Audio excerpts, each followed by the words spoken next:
নমস্কার বন্ধুরা, সুমিত্রা কিচেনে সবাইকে স্বাগত জানিয়ে আজও একটা রেসিপি নিয়ে চলে এসেছি প্রতিদিনের মতো। আজকে আমি আপনাদের সঙ্গে শেয়ার করব ট্যাংরা মাছের একটা দুর্দান্ত স্বাদের রেসিপি। যে সকল বন্ধুরা আমার চ্যানেলটিকে সাবস্ক্রাইব করে আমার পাশে রয়েছেন তাদের অসংখ্য ধন্যবাদ। আর যারা এখনও আমার চ্যানেলটিকে সাবস্ক্রাইব করেননি তারা আমার চ্যানেলটিকে সাবস্ক্রাইব করে আমার পাশে থাকার জন্য অনুরোধ জানাচ্ছি। তো চলুন রেসিপিটা শুরু করা যাক। এবার রান্নাঘরে চলে যাব। ট্যাংরা মাছের তেঁতুল টক বানানোর জন্য কড়াইতে তেল দিয়ে দিয়েছি। তেলটা গরম হয়ে গেছে। এবার একে একে ট্যাংরা মাছগুলো দিয়ে দিচ্ছি, ভেজে নেব। গরম ভাতের সঙ্গে এই ট্যাংরা মাছের তেঁতুল দিয়ে টক রান্না করে খেলে কিন্তু দুর্দান্ত স্বাদ লাগে। আপনারা একবার হলেও এটা ট্রাই করবেন। এক পাশ ভাজা হয়ে গেছে, এবার উল্টে দেব।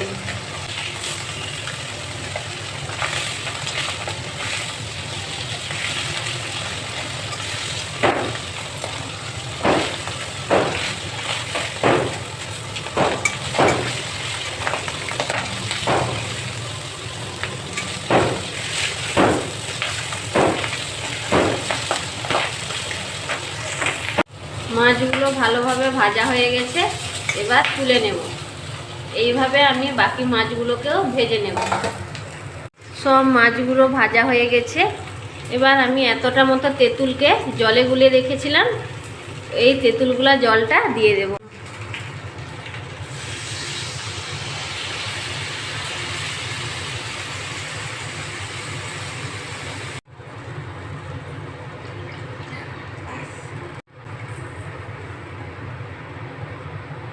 এবার দিয়ে দেব পরিমাণ মতো হলুদ গুঁড়ো, নেড়ে নেব। 1 চামচ লবণ, ভালো করে ফুটিয়ে নেব। এবার টকটা ভালোভাবে ফুটে উঠছে। এবার দিয়ে দেব 1 চামচ চিনি।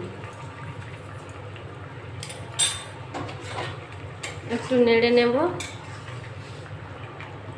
আরও একটু ফুটিয়ে নেব।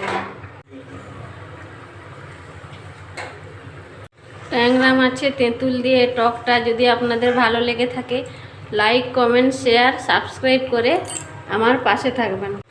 তেঁতুল দিয়ে ট্যাংরা মাছের টকটা একবারে রেডি হয়ে গেছে। এবার আমি সার্ভ করে নেব।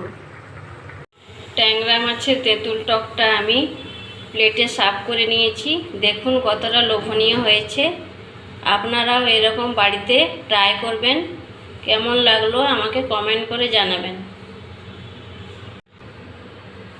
আজকে ভিডিওটা এইখানে শেষ করছি। দেখা হবে অন্য কোনো রেসিপি নিয়ে অন্য আরেকটা ভিডিওতে। সবাই সুস্থ থাকুন, ভালো থাকুন।